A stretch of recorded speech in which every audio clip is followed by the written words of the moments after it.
welcome back to another video. Today's video should be rather quick. We're going to be taking this Macintosh SE dual floppy drive model, which has 1 megabyte of RAM, and upgrading it to 4 megabytes of RAM.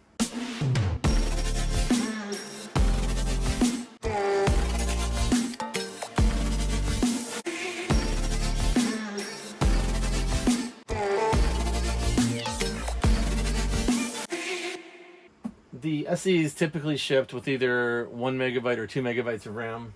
This one shipped with 1 megabyte. I have taken it apart and taken the battery out, obviously.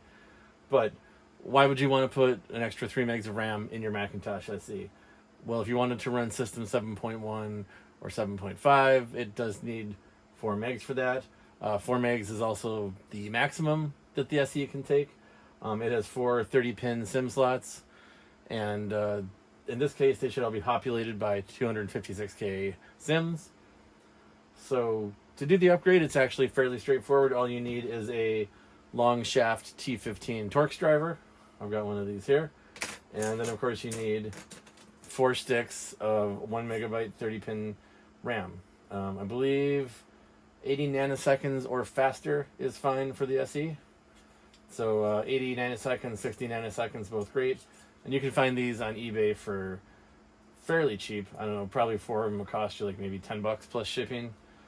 They're very ubiquitous and they're easy to come by. So it's an upgrade worth doing. So we'll take our system 6.1.8 here. We'll upgrade it to 4 megs of RAM, and then we can boot up into system 7.1 after that. So let's shut this thing down and start taking it apart. All right, so we'll go ahead and switch it off. We will unplug power, SCSI, and our mouse and keyboard. So if we turn it around to the back, there are going to be 4 screws we need to take out. 2 easy to reach ones here, and 2 much more difficult to reach ones in there. And that's why we need the long-handled T15. So let's take the bottom 2 out first. These will be the black ones. So when you're putting things back, if you want to make it look the same, black ones go back in the bottom. And then we'll take the 2 out in the handle up here.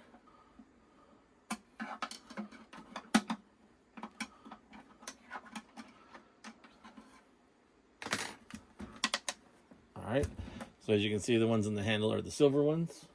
All right, so now we can separate the back of the case from the front. There are some tools out there called mat crackers that will do this, and they push the plastic apart. What I found easiest is to just lay down its face, kind of get your fingernails in each side and pull up.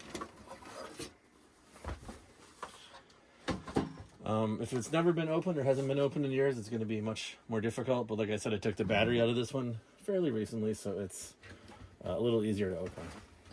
All right, so with the Mac still on its face, we can spin it around so you can see the side here. Now you want to be careful of the CRT because we just had it on. It's probably still charged. It should have a bleeder resistor, but it definitely can hold enough voltage to be lethal for long after it's unplugged. So you do want to be very careful of it. You also want to be careful of the neck board here. If you put any pressure on it, it can snap the CRT, and that will ruin the CRT forever. So the next thing we need to do, other than be cautious, is we need to unplug the drives that may or may not be plugged in. So this one actually does have a secondary hard drive, which in the case of this machine doesn't actually work. We'll need to unplug it anyway. So your SE, if you have the dual floppy, there would be a second floppy drive here. In my case, where this was a dual floppy upgraded to have a hard drive, the hard drive is plugged in here. But whatever you do happen to have in your case, you do need to unplug it from the board. So I've unplugged the hard drive, and now I've unplugged the floppy. And then you can take the RF shield off the back. And if you slide the board up just a little bit, you can try to get in there and reach the power connector. So in my case here, I can't quite get the connector out. So what I'm going to do is just take this hard drive bracket off. So let's disconnect the power here. So since in my case this hard drive is dead anyway, I'm not going to reinstall it. But if you have a hard drive that works, obviously you would want to reinstall it after. But we'll just leave that guy out. So now with that out, I can easily reach the connection here, and I can pull it down, pull it out, So there's a little tab that connects in. You push on the back and pull it towards this direction.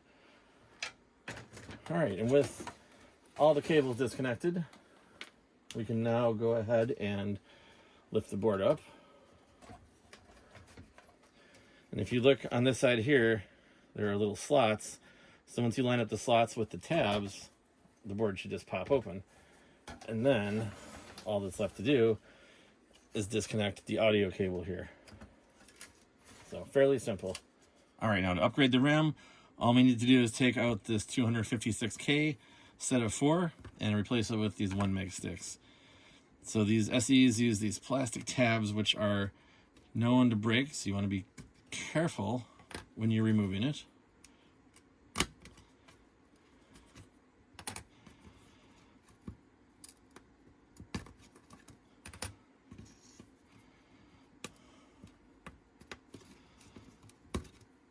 All right. So the SE actually can take different size RAM as well. So if you wanted to give it 2.5 megs as opposed to doing the full 4 for whatever reason, you can put 2 1 megs in Sims 1 and 2, and then you can put the 256Ks in Sims 3 and 4, and it does support that. It was designed this way because when it came out, RAM was very expensive, and you might not be able to afford an entire upgrade to 4 megs from 1 meg. Maybe you could only afford 2, so you would put 2 in and move the other 2 so you wouldn't lose all your RAM. But these days, RAM is very cheap, especially 30-pin 1 meg Sims. All right, so once the RAM is out, you can see that there is this RAM size jumper down here. Let me zoom in. So you can see here where it says RAM size. So the earliest Macintosh SEs used this resistor to determine how much RAM was in the system. Later Macintosh SEs would instead have used a jumper. So to go from the 1 meg to the 4 meg configuration, all we need to do is take this resistor out of circuit and leave both of these resistors blank. Different combinations of RAM, you need to do different things, but for the 4 meg upgrade, both resistors need to be out of circuit. If you do happen to have the one with the jumper, take the jumper completely off.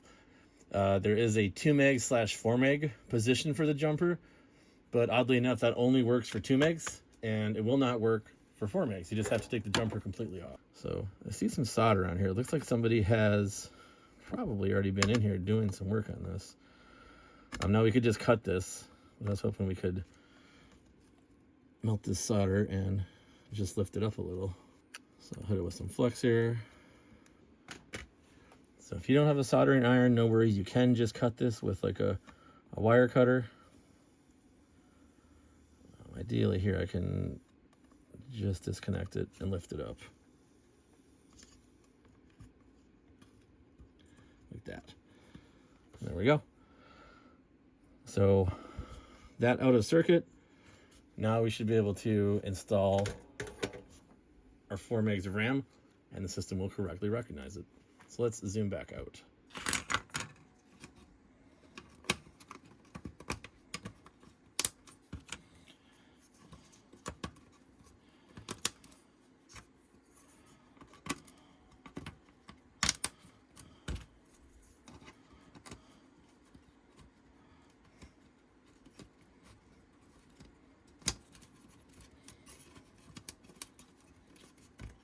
All right, now assuming that the RAM we have is good and we haven't made any mistakes, we can now put it back into the chassis and we should be able to turn it on and see it boot up with 4 megs of RAM.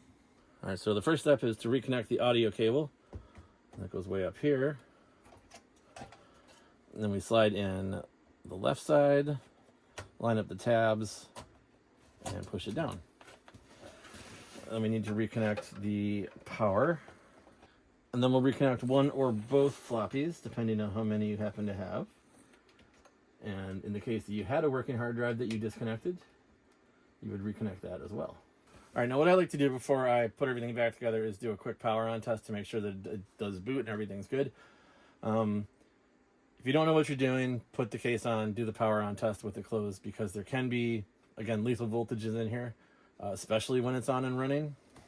But I think in my case, I can be careful enough where I can just power it on and make sure that it does actually still function. All right, so I'll go ahead and hit the switch.